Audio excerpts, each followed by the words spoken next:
Quick, think of your favorite brand. Do you remember the first time you interacted with the brand? I remember the first time I came into contact with one of my favorite brands, Y3 by Adidas.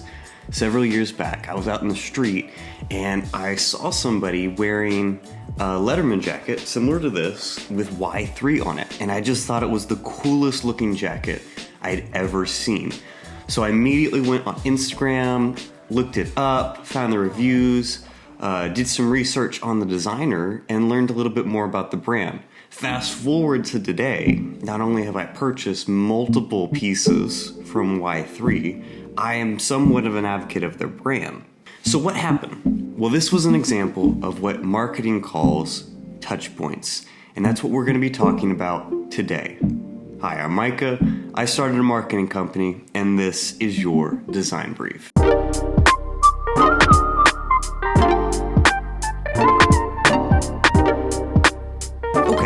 So the concept we're talking about today, again, is touch points. This video is going to be going over what touch points are, how to map touch points, and we're going to be continuing an example scenario that was generated from ChatGPT to explain how touch points can be used as a marketer or freelancer. Let's go ahead and get into it. First of all, what are touch points? A touch point is any interaction a potential customer has with your product, brand, service, etc. This could be through advertisement, social media, a physical letter, a storefront. Essentially, a touch point is an opportunity for an audience to engage with your brand. Now, the basis of any good marketing is going to be storytelling. We could treat this as a story where we're marking important moments in the relationship between brand and customer. In fact, this story could be broken up into a classic 4 acts. Act 1 is when the consumer first comes in contact with your brand. It's that initial interaction, whatever it was, whether it was a social media post, they see your storefront, or in my example, they see someone else using your product. Act 1 is the initial meetup of potential customer and your brand. Act 2 is curiosity or research. This is where a potential customer maybe begins to do some research, compare products, compare services, do a little bit more in-depth review of your brand. This could be a Google search, this could be recommendation from friends. As with any good story, the second act is help building up to a certain point. Now, in our case, we're building up towards Act 3, the decision. Act 3 is going to be when a customer finally makes the decision to buy your product or service. It is the point of sale. This is still an interaction between brand and customer, and thus still a touch point. Now, in the 4th act, in the end of our story, best case scenario we can have is for a customer to advocate for the brand. Like I said, I fell in love with Adidas Y3, and I'm sure you can think of a product somewhere in your life that you fell in love with, and you became a form of advertisement for that company.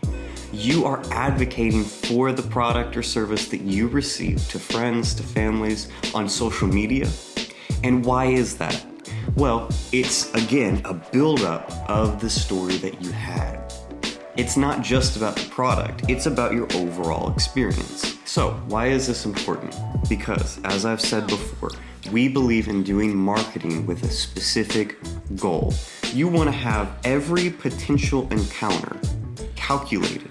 You want to understand where they could occur and when they could occur, so you can best influence a potential customer into a sale. How do we go about doing that?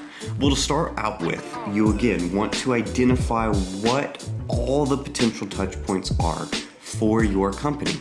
Are you on social media? Do you have storefronts? Do you have a website? Is there anywhere else that people might encounter your brand? Do you do direct mail advertisement? All of these things are potential touch points. Once you've identified all of these touch points, we can then begin to look at how to prioritize them. Now, if you recall in previous video, we talked about ideal customer personas, how to create them, what they're used for, and essentially, if you recall, customer persona is a fictional avatar that represents your targeted audience. If you haven't got a chance to look at that video, I'll include a link above, and I'll also include one down below in the description. So how do we blend customer persona with touch points? Well, a customer persona, again, is representing your ideal customer. That's where we want to put the most energy, the most focus of your brand. Think of it this way. Your ideal customer has certain behaviors that influence them the most. Some customers may spend more time on LinkedIn. Some customers may spend more time on TikTok. You should prioritize your touch points according to your targeted audience, your customer persona. Which touch points are they most likely to encounter? Once you've prioritized these touch points, you actually have a framework for a marketing campaign because you know where to put the bulk of your time, your energy, and your budget on the touch points that your targeted audience is most likely to view. I will say there's a little bit of marketing theory when it comes to the idea of touch points. How many do you need to actually convert a sale? And unfortunately, there's not really a one-size-fits-all answer to this. It's going to depend on what you're selling and who you're selling to.